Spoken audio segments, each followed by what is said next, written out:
All right, so picture this guy sitting in his truck in a parking lot, just sitting there, windows down, maybe just staring at nothing.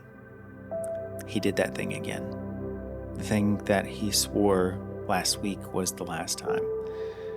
And now he's doing the math in his head, right? How long has it been? 3, 4 days, 5 days?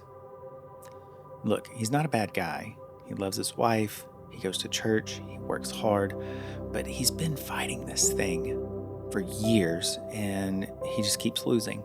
And the worst part really isn't even the behavior, right? It's the voice that comes after. The one that says, "What is wrong with you? You are a complete mess up." If you've ever been that guy in that truck, this video is definitely for you. Okay, so here's what the guy's probably tried, right? More willpower, more promises, accountability partners, different blockers, covenant eyes. Maybe he threw his phone out the window one time and broke it.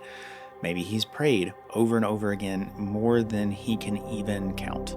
And it works for a little while. A few days, a few weeks maybe, and then something stressful hits, or something happens in his life, or maybe he's bored, or he's alone at night for the first time in a while and the opportunity presents itself and he's right back where he started. So then he tries harder, then he feels worse, and then he tries harder again, and then the cycle just keeps going and going and going. And here's the thing I really want you to hear before we say anything else, right? Like, it's not that you don't care.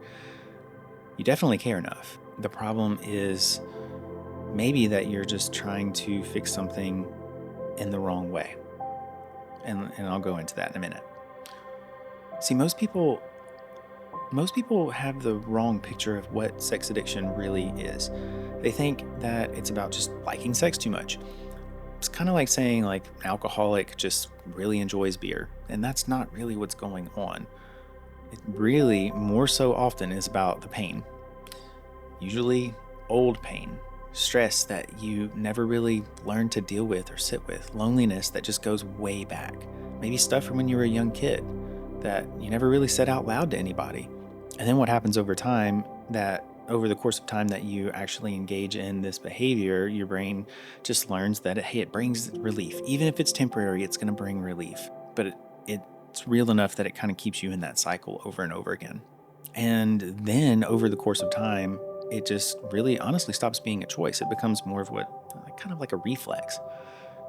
Something stressful happens, and then before you even think about it, you got stuff pulled up in your phone and you're looking at stuff.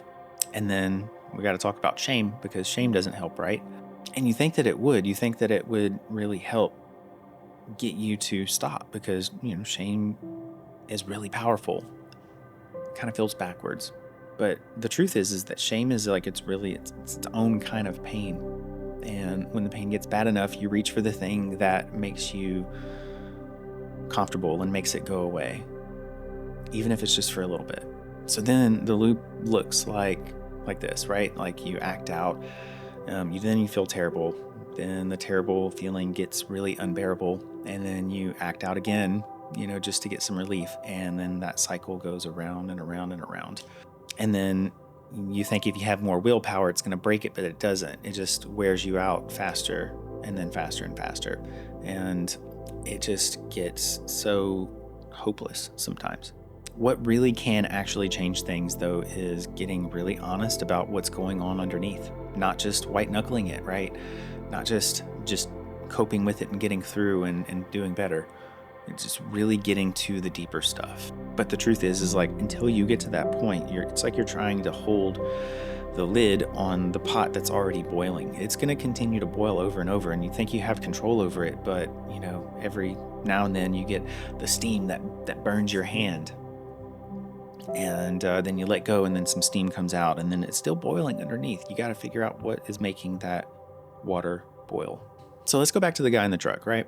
He thinks he's the only one who's been stuck, but he's not. I've sat across from so many people, and just like there's so many different similarities of guys who are in these spots. Whether it be normal people or even people that are in really important positions, like pastors, coaches, really big influential guys, and then the other normal guys that are just working a 9 to 5. Like, it doesn't really matter. It hits everyone. And the ones who actually made significant change didn't suddenly just find more willpower out of nowhere. They got honest about what was really going on, and they stopped trying to fight it by themselves. And look, if that's where you are right now, like the first move isn't necessarily like a huge move, right? You don't have to tell anybody today. You don't have to blow up your life or blow up anything. You have to just get honest with yourself that what you're doing is not working. And that's the starting point. Everything else comes after that. So look, if this story and this topic resonated with you, I just want to encourage you real quick. Find a CSAT to work with. Get in therapy.